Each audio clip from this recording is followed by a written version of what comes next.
Good evening. Good evening, sir. Welcome. So recently the veteran thespian, Mr. Rajinikanth made a visit to Raj Bhavan, an official residence of Governor of Tamil Nadu, and he met the Governor, Mr. Ravi over there. So their meeting had become the talk of the town now, sir. So after their discussion, Mr. Rajinikanth met the press people in front of his Poets Garden house and said that they both were discuss about the current political scenarios and some religious matters.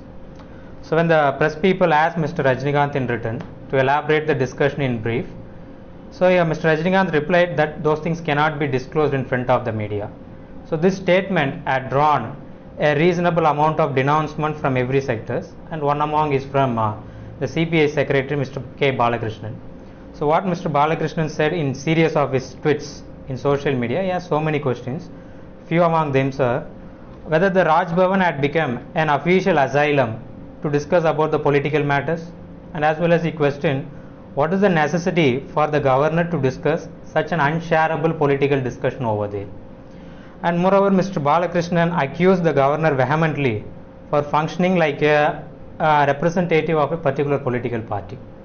And moreover, this kind of unilateral action by the governor, which is obviously against the state of interest, and moreover, it is the contravention to the Indian constitutional, of course. So my real question is, what is the real intention behind this meeting, sir? Is it just blown out of proportion by the people? People are overreacted at the outset. So what's your thought on this, sir? So Rajinikanth had met Governor Ravi. That was the talk of the town a few days ago. What was the reason why Rajinikanth, who had informed to the people of Tamil Nadu that he will not start any political party and he will not involve in any political activities due to his ill health. That was stated by Rajinikanth a few years ago during the time of Coronavirus, and he had declared very clearly that he is not going to enter politics. Then what is the reason that he had met the governor? Because I have got some information that it was the governor who had given invitation to Rajinikanth to talk some certain issues. That was the information which I have received. So Rajinikanth had met the governor only on invitation from the governor. Why governor should invite Rajinikanth? And as Rajinikanth had said, because after coming out, Rajinikanth had met the press reporters, wherein he had very clearly stated that they had discussed about the politics, number one. They had discussed about 2024 MP election. So it was very clear that governor had discussed with Rajinikanth about the politics. What was the what would have been the stuff exchanged between Rajinikanth and Governor Ravi? So my information is that BJP has lost its ground in Tamil Nadu politics, because previously DMK had BJP had allied with AIDMK, and they have got a sizable number of votes during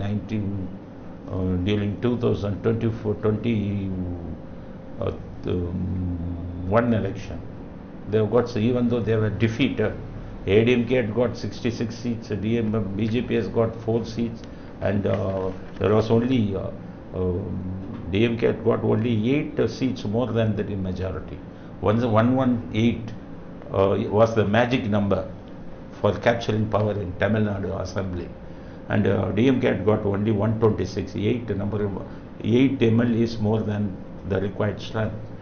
So they were a formidable alliance as far as assembly election was concerned. So now what had happened after the assembly election? ADMK has been shattered into several groups. Pannirselvam was expelled. Pannirselvam, the pet leader of Mr. Modi, and he was removed from the AIDMK. Now EPS had consolidated his position as interim general secretary of the AIDMK. So Modi was thinking of that AIDMK should be united. That has been shattered. Number two, Modi was thinking that even if there is a split, Pannirselvam should be at the top post so that he can bargain more seats from Pannirselvam.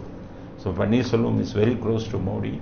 So he will definitely oblige to Modi for giving more number of MP seats to BJP during the coming election of 2024. That dream of Modi was also shattered. Since EPS has strengthened his position, he will not spare more seats to BJP. It was very clear because his position has been strengthened. Apart from that, Modi has got a very bad name from ADMK cadres. What he did was, during the infight between the EPS and IPS, OPS, what Modi did is, he had asked his income tax department to raid all the close circles of EPS. This had angered all the cadres of the ADMK. Now ADMK cadres they came to know very well that Modi is against top ADMK leaders. So even if ADMK, BJP is allied with the ADMK, most of the ADMK cadres will not vote for Modi, because the action of Modi, that is the income tax action of Modi against the top leaders of EPS group, had angered most of the ADMK cadres. So now ADMK's alliance issue has already been nearly closed for Modi and BJP. That is why Modi is now seeking for some other option. What is the next option? To have an alliance with the DMK? Is it possible? Talks are going on between BJP and DMK. According to the information, Stalin had told BJP that he wants a post-poll alliance with the BJP, not a pre-poll alliance, because Stalin was telling to BJP leaders that if he has got a pre-poll alliance with the BJP, he will be losing all the minority votes, and he can get only lesser number of seats. Rather than that, during the pre-poll alliance, if DMK stands alone with the same alliance partners, they will be getting more number of MP seats. And after the election is over, during post-poll alliance, they can have an alliance with them, because they can give the support to the BJP, as they did in 1999. This had happened during 1999. DMK had contested alone against the DJP in Tamil Nadu. They got more number of seats with the support of minority votes. What they did, after winning the election, they supported the BJP government, and Murasali Maran and others were made as ministers. So that is what the DMK has decided. They had informed to the BJP that don't expect any pre-poll alliance with us. We want to get minority votes.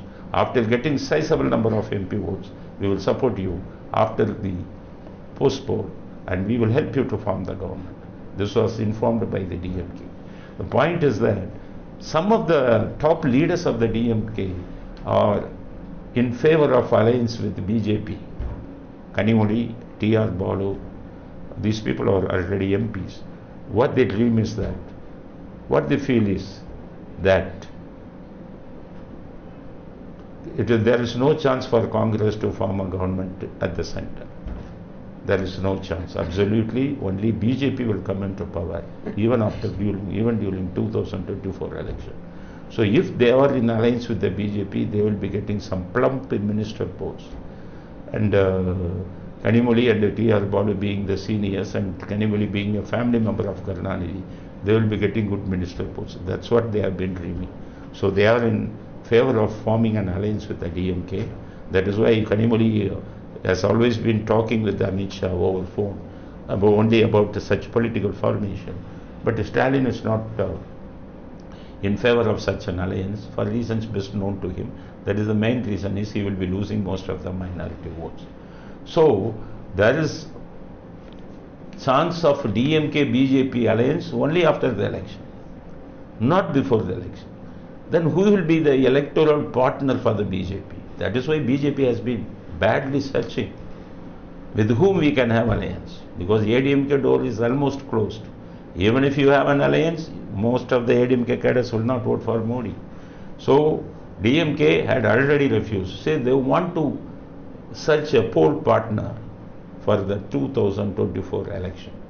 That is why central leaders had informed to the Mr. Ravi, Governor of Tamil Nadu, to talk with Rajini about this poll issues, because previously they used to they were using the offices of Auditor Gurumurthy, who was a BJP sympathizer.